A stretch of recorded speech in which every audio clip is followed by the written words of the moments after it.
So as we just heard, North Korea is continuing to build up its nuclear capabilities. And with major events coming up in the United States in 2026, including the midterm elections and a possible visit by President Trump to China in April, attention is now focused on whether the regime will return to dialogue next year. For more on this, we're joined today by Robert Kelly, Professor of International Relations at Pusan National University. Professor Kelly, thanks for joining us this morning. Hi, thank you for having me.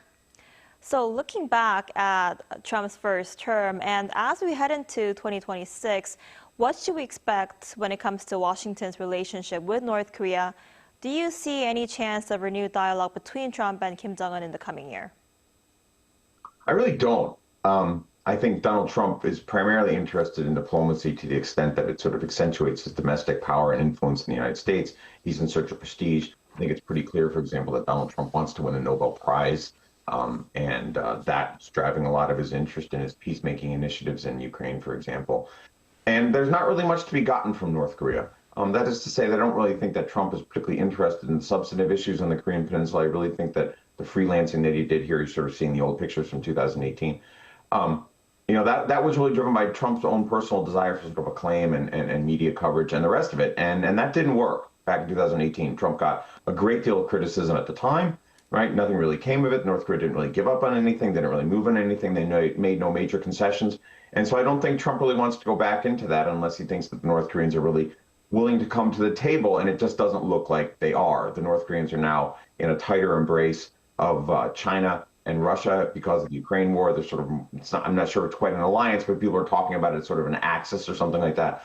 And so the North Koreans don't really need to come to the table the way they did before. And so I'm actually quite skeptical that Trump will meet with them. They're probably not going to give him much. And I think that's why you basically haven't heard Trump talk about Kim Jong-un really at all this year. And so I'd be very, very skeptical if anything comes of it next year. I mean, it's always possible, right? I mean, Trump kind of swings his opinion from one thing to the next, on short notice. He's very fickle, but I don't really see any structural push on the U.S. side for negotiation with North Korea.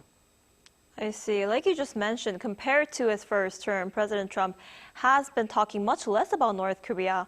And with Pyongyang, left out of the U.S. national security strategy unveiled recently, many people believe Washington no longer sees it as a top priority. How should South Korea navigate this shift?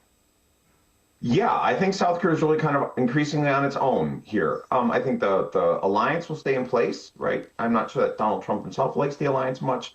But we know that the U.S. Congress does, right? And the Defense Department, broadly speaking, is supportive of the continued relationship. General Brunson, for example, the head of USFK in South Korea, speaks sort of really affirmingly and constantly runs around Korea and gives public talks and stuff like that. So I think there's a kind of bureaucratic inertia behind the U.S.-Korea relationship. But I don't think at the top level, at the elite level, right, the Trump administration particularly cares much or is particularly interested in this and is basically content to leave South Korea or North Korea to South Korea. And so South Korea's got to think about how it wants to do this, right? I mean, the obvious options, right, would be to go to China or to Japan and try to come up with some kind of arrangement, some kind of maybe united front to go and talk to the North Koreans right here, the other responsible partners of Northeast Asia. We want to talk to you. I think if South Korea goes and engages North Korea alone, I'm not really sure that will work terribly well. Moon Jae-in tried that, and it didn't really work terribly well.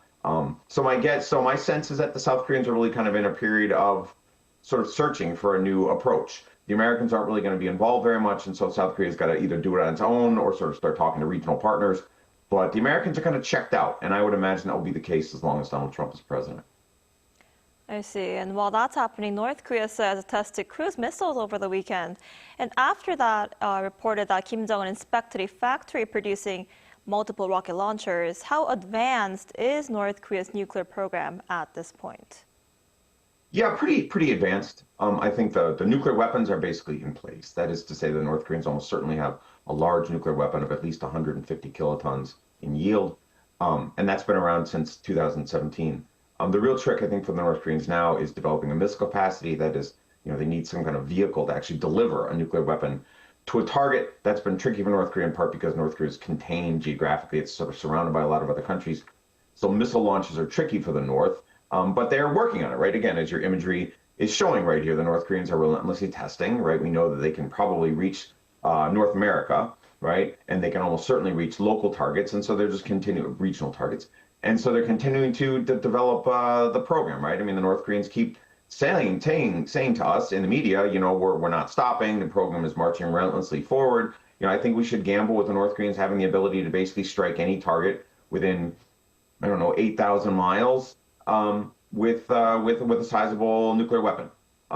I think that they probably got about 50 to 100. That's kind of the number that gets thrown around. We don't really know, of course, but North Korea is an established nuclear power is the short answer to the question.